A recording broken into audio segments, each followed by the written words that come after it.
അപ്പൊ അങ്ങനെ ഒരു കളക്ടറിന്റെ ഒരു പ്രത്യേകത എന്താണ്? ആ ഒരു സ്റ്റേറ്റിന്റെ ഹെഡാണ് അല്ലെ. ഒരു ഡിസ്ട്രിക്ട് ഇപ്പൊ നമുക്ക് കൊല്ലം ജില്ല എന്ന് പറഞ്ഞു കഴിഞ്ഞാൽ അവിടെ ഒരു കളക്ടർ ഉണ്ടാവും, സബ് കളക്ടർ ഉണ്ടാവും, അങ്ങനെ പല തസ്തികയിൽ കയറി പോകാനായിട്ട് പറ്റും. അപ്പൊ അങ്ങനെ നമുക്ക് വരുന്ന ഒരു സർവീസാണ് വിദേശ കാര്യ മന്ത്രാലയത്തിന്റെ സെക്രട്ടറി ആവാം, IFS ഓഫീസർ ആവാം. അവരെ വിളിക്കുന്ന ഒരു പ്രത്യേക പേരുണ്ട്. ആർക്കെങ്കിലും പറയാൻ പറ്റുമോ? ഒരു കാറിന്റെ പേരാണ്. IFS ഓഫീസറിനെ വിളിക്കുന്ന ഒരു പേരുണ്ട്. അവരെ വിളിക്കുന്ന പേര് എന്താ? ഒരു കാറിന്റെ പേരാണ്. Swift Desire. Very good. പിന്നെ പറയാൻ പറ്റുമോ? ആർക്കെങ്കിലും ഗസ് ചെയ്യാൻ പറ്റുമോ? IFS ഉദ്യോഗസ്ഥരെ വിളിക്കുന്ന പേരുണ്ട്, ഒരു കാറിന്റെ പേരാണ്. ട്രൈ ചെയ്യണോ? തെറ്റണെങ്കിൽ തെറ്റട്ടെ. Lamborghini. Very good. Keep it up. പിന്നെ കാറിന്റെ പേര് പ്ലാൻ ചെയ്യും, പറയേ. അംബാസഡർ അല്ലെ. ആ അവരെ വിളിക്കുന്ന പേരാണ് അംബാസഡേഴ്സ് എന്നാണ് പറയുന്നത് അല്ലെ.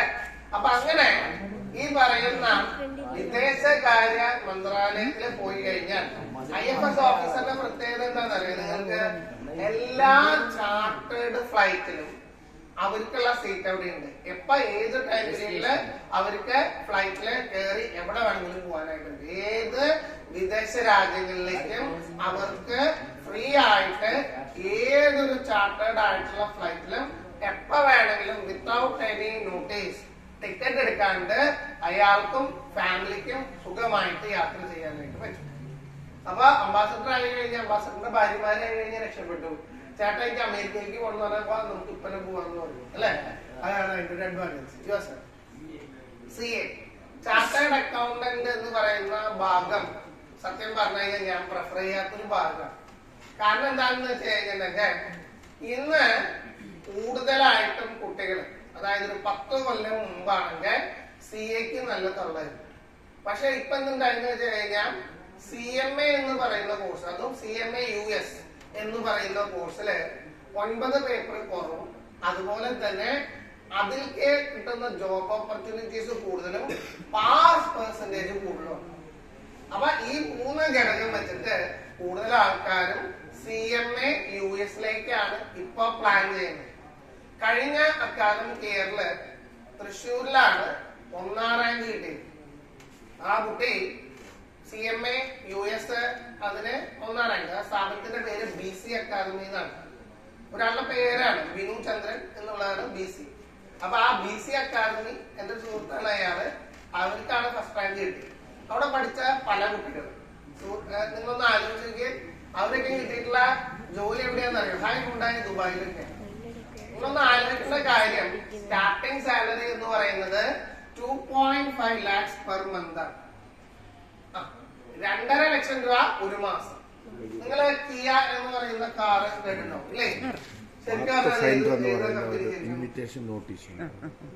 ഉണ്ടായ കമ്പനി തന്നെയാണ്. അവര് പേര് മാറ്റി ഇറക്കിയതാണ് കിയ എന്ന് പറഞ്ഞിട്ട് പല കാറുകൾ.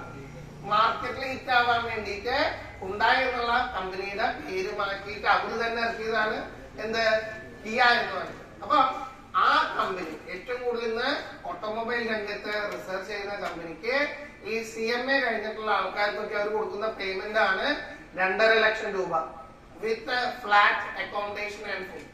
അപ്പൊ പൈസ നമുക്ക് വേറെ ഒറ്റ തരത്തിലും നമുക്ക് ചെലവില്ല, ടാക്സബിൾ അല്ല. ആ രീതിയിലുള്ള എമൗണ്ട് അത്രയും പ്രോഫിറ്റബിൾ ആയിട്ടുള്ള ഓർഗനൈസേഷൻ ആണ്. അപ്പൊ ബെറ്റർ നിങ്ങളൊന്ന് ആലോചിച്ചിട്ട് വേണം ഇതുപോലെയുള്ള പ്രൊഫഷണൽ കോഴ്സുകൾ തിരഞ്ഞെടുക്കാൻ. CA കുറച്ച് ടഫാണ്. നേരെ മറിച്ച് CMA അതും ഇന്ത്യയുണ്ട്, US ഉണ്ട്. CMA US പഠിച്ചു കഴിഞ്ഞാൽ നമുക്ക് വിദേശത്തേക്ക് പോകാൻ എളുപ്പമാണ്. പെട്ടെന്ന് ജോലി സാധ്യത ഉള്ള ഒരു കോഴ്സ് കൂടിയാണ്. യെസ്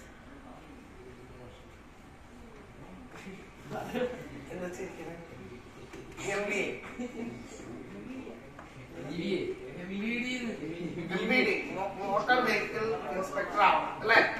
നല്ല കാര്യമാണ്.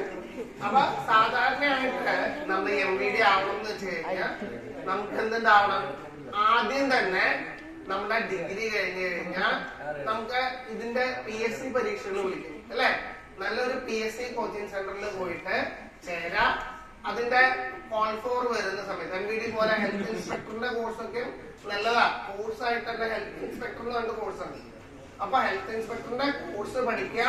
അതുപോലെ തന്നെ MVD ആണെന്ന് വെച്ച് കഴിഞ്ഞാൽ PSC പരീക്ഷകളില് നന്നായി പ്രിപ്പയർ ചെയ്യാനായിട്ട് നോക്കാം. നമ്മളുടെ ഇവിടെ തന്നെ കുറെ PSC പരീക്ഷാ സെന്ററുകളുണ്ട്. അപ്പൊ അവിടെ നല്ല രീതിയിൽ PSCക്ക് അപ്ലൈ ചെയ്യാം. ഗവൺമെന്റ് ജോലി എന്ന് പറയുന്നത് വളരെ നല്ലൊരു കാര്യമാണ് അല്ലെ? എന്താ ഗവൺമെന്റ് ജോലിയുടെ ഒരു അഡ്വാൻറ്റേജ് എന്ന് പറഞ്ഞാൽ സാലറി ഉണ്ടാവും അല്ലെ? സാലറി ഉണ്ടാവും മാത്രമല്ല പെൻഷൻ കിട്ടും. പിന്നെന്താ, നമ്മളെ സംബന്ധിച്ചിടത്തോളം നമുക്ക് വേറെ എന്തെങ്കിലും സംരംഭങ്ങൾ തുടങ്ങാം. ഗവൺമെന്റ് ജോലി ഉണ്ടെന്ന് വെച്ച് കഴിഞ്ഞാൽ നമ്മുടെ പേരിലാവണ്ട, നമ്മളുടെ ആരെങ്കിലും ആയി കഴിഞ്ഞാലും ആ സംരംഭങ്ങൾ നല്ല രീതിയിൽ ഡെവലപ്പ് ചെയ്യാനായിട്ട് പറ്റും അല്ലെ? അതാണ് ഗവൺമെന്റ് ജോലി കിട്ടി കഴിഞ്ഞാലുള്ള അഡ്വാൻറ്റേജ്. അപ്പൊ തീർച്ചയായിട്ടും നിങ്ങൾ എല്ലാവരും തന്നെ നിങ്ങളുടെ ആ ഒരു 10th സർട്ടിഫിക്കറ്റ് വെച്ചിട്ടുള്ള കുറെ പരീക്ഷകളുണ്ട്. അതുപോലെ +2 സർട്ടിഫിക്കറ്റ് വെച്ചിട്ടുള്ള പരീക്ഷകളുണ്ട്. അതുപോലെ ഡിഗ്രി സർട്ടിഫിക്കറ്റ് വെച്ചിട്ടുള്ള പരീക്ഷകളുണ്ട്. അതിന്റെ PSC പരീക്ഷകളൊക്കെ നിങ്ങൾ നിർബന്ധമായിട്ടും നോട്ടിഫിക്കേഷൻ വരുമ്പോ എഴുതാനായിട്ട് നോക്കാം. Very good. CMA നേരത്തെ നമ്മൾ പറഞ്ഞതാണ്. CMA 2 തരത്തിലുണ്ട്. CMA ഇന്ത്യ ഉണ്ട്, CMA US ഉണ്ട്. ബെറ്റർ ഓപ്ഷൻ എന്ന് പറയുന്നത് എല്ലായ്പ്പോഴും നിങ്ങൾ CMA US തെരഞ്ഞെടുക്കാനായിട്ട് നോക്കാം. അടുത്താണ്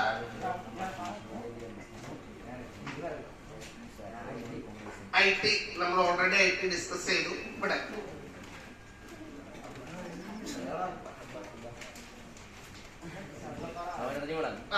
ആലോചിക്കട്ടെ. നമുക്ക് ഇവിടെ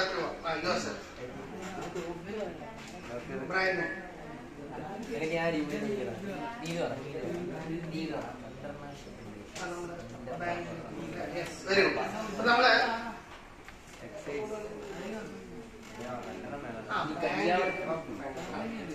അപ്പൊ നമ്മള് ബാങ്ക് മേഖലയിലേക്ക് പോവാ എന്നാണ് കുട്ടി പറഞ്ഞിട്ടുള്ളത്. നമ്മള് സാധാരണയായിട്ട് ബാങ്കിങ്ങിന് വേണ്ടിയിട്ടുള്ള ഒരു എക്സാം ഉണ്ട്. ബാങ്കിങ്ങിന് വേണ്ടിയിട്ട് SBI അല്ലാതെ ബാക്കിയുള്ള എല്ലാ ബാങ്കുകൾക്കും വേണ്ടിയിട്ടുള്ള ഒരു പരീക്ഷയുണ്ട്.